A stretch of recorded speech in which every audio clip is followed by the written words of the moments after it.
수행을 하면 정말 선풍도골 같은 형태로 사람의 얼굴이 변한다고 합니다. 수행자들에게 가장 고귀하고 성스러운 삶의 향기를 맡으며 사는 사람이라면 그렇게 변하지 않겠습니까? 뭐 원래 타고난 골격이야 바꾸지 않겠지만 표정도 바뀌고 아주 자비스럽고 인자한 모습으로 변하게 될 것입니다.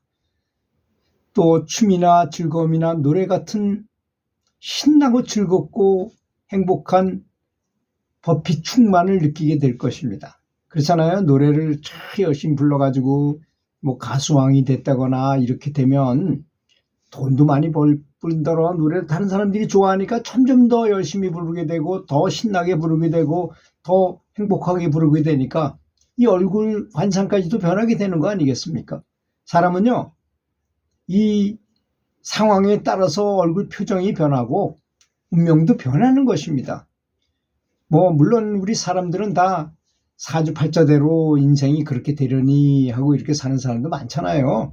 그런 예도 참 많지요. 대표적인 예가 바로 중국에서 있었던 일인데 원료범이라는 사람이 있었는데 그 사람은 사주를 보니까 너무나 정확한 거야.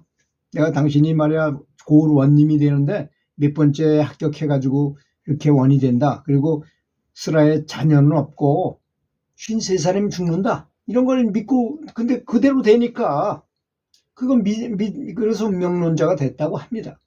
근데 자기하고 자기가 원님을 하고 있는 그 고을에 큰 절이 있었는데 그 절에 운곡이라는 스님이 오셨는데 자기하고 동갑이고 굉장히 잘 맞아. 자기하고 또 아주 지식도 많고 열심히 수행을 해가지고 지혜도 열린 분이야. 근데 그런 얘기를 이렇게 서로 주고받다가 아니다. 무슨 소리냐. 사람은 운명은 바꿀 수 있는 것이다. 당연히 바꿔야 되지 않겠는가 하고 원님한테 얘기를 해줬어요. 그럼 어떻게 바꾸면 되겠느냐. 그랬더니 선행을 하면 바꾸어지는 것이다.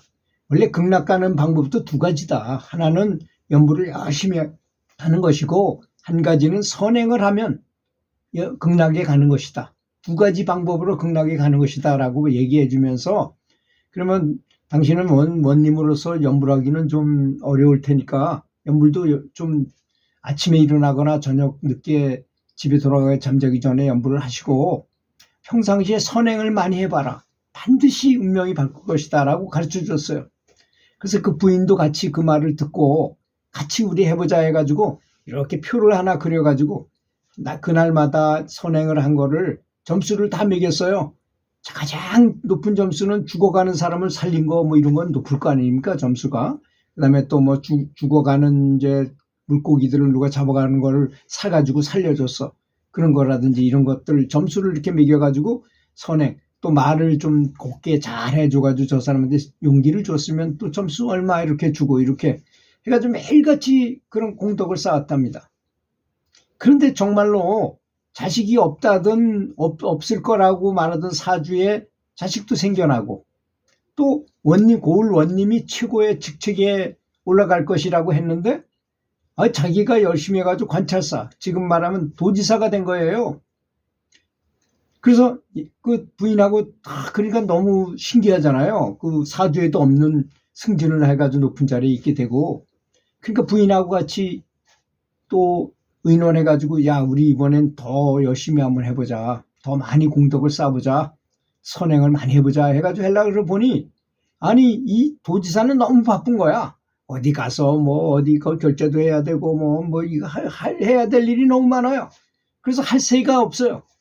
그래서 이 사람이 고심을 하고 있었는데 어느 날 꿈에 신선이 나타나더니 이 사람아 무슨 걱정을 그렇게 하는가. 자네가 맡고 있는 이 백성들이 얼마나 많은가. 세금을 깎아주거나 이거 한 번만 깎아줘도 공덕을 한꺼번에 수만 건을 할 수 있는데 무슨 걱정을 하는가 그러더라는 것입니다. 그래서 그 밑에 세금 관리하는 관리를 불러가지고 자기 밑에 있는 우리 국가에도 손해가 안 가고 최소로 사람들한테 이득을 줄 수 있는 방법이 무엇인가 좀 알아봐 달라. 아주 열심히 이제 이것저것 여러 명이 이 관찰사가 부탁을 하니까 조사해가지고 세금을 경감해 줬어요. 그랬더니 굉장히 많은 공덕이 올라가잖아요. 그거는 그 정책을 그렇게 수립해가지고 그렇게 백성들을 좋게 만들어주니까. 그래서 이 사람이 전혀 예상치도 않은 정승이 된 거예요. 정승이.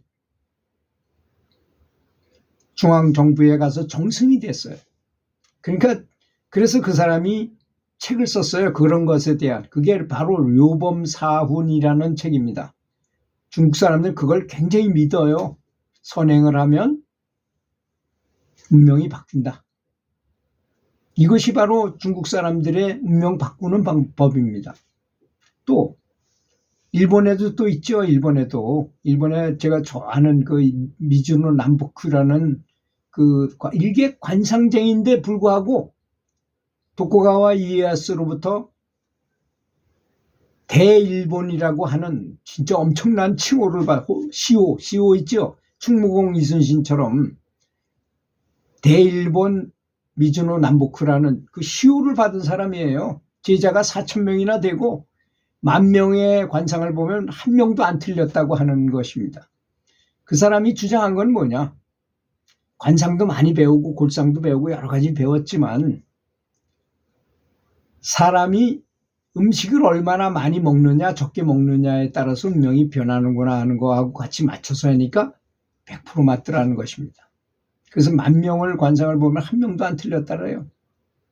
그건 놀라운 일 아니겠습니까? 그래서 일본에 가면 일본 사람들 요즘도 소식을 해가지고 오래 사는 사람이 많아요. 지금 현대의학에서도 오래 사는 것의 유일한 방법 중에 한 가지가 바로 소식하는 겁니다. 작게 먹으면 오래 산다는 것이 정설이에요. 정설 중에 정설인 것입니다. 저는 요즘 이렇게 유튜브를 찍다가 또 추출하면 옆에 과자류 같은 거 놓고서 간식을 했었는데요. 어느 날 충격을 받았어요.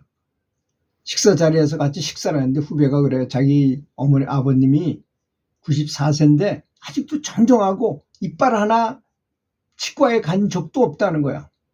근데 그분의 특징이 뭐냐? 절대로 간식을 안 하신다는 거예요. 그때 망치로 머리를 탁 맞은 것 같은 느낌을 받았어요. 저는 수행자라고 하는 사람이 어떻게 그렇게 매일 간식을 주전부리를 하면서 어떻게 높은 경지를 추구하면서 살겠는가 이런 생각이 들더라고요. 그래서 간식을 딱 끊어버렸어요. 그랬더니 마음이 너무 편해요. 그 위장을 일하지 않게 만들잖아요. 그렇지 않습니까? 그래서 그 간식을 끊고 식사량도 줄이고 이런 것이 굉장히 중요하다는 것을 절실하게 느꼈습니다. 그래서 정신이 훨씬 더 맑아지는 걸 느꼈어요. 실제로. 그래서 소식을 하고 또 선행을 하고 또 요즘에 방생을 하는 분도 많잖아요. 방생보다 더 좋은 게 한 수 더 위인 게 있어요. 뭘까요? 바로 내가 채식을 하는 것입니다. 채식을 하는 것 자체가 이미 방생을 하는 거예요. 그거는 채식가가 전부 있으면 고기를 가축을 키울 필요도 없고 도살할 필요도 없어질 거 아니겠습니까? 그렇잖아요. 세상 사람들이 다 채식을 한다면 도축업자들이 뭘 먹고 살겠어요? 전혀 그럴 필요가 없는데. 또 요즘처럼 대체육이라는 걸 만들어가지고 또는 또 가공육이라는 걸 만들어요. 고기하고 똑같이 만들고 고기보다 더 영양도 좋고 병균도 없는 거. 그런 고기 아닌 고기를 만들어낸다면 누가 고기 먹겠어요? 비싼 돈 주고. 그렇지 않습니까? 또 동물이 사육당하는 그런 꼴도 안 보게 되고. 얼마나 좋겠습니까? 그래서 이 과학 문명이 발달하고 그럴수록 점점 더 우리는 인과를 믿고 내가 동물을 죽이면 그들도 나에게 원한을 갖고 원한을 갚으려 한다. 원한을 원수 맺힌 원수가 된다는 사실을 알고 행실도 조심하고 선행을 베풀고 해야 될 것입니다. 그렇지 않습니까? 들어주셔서 감사합니다.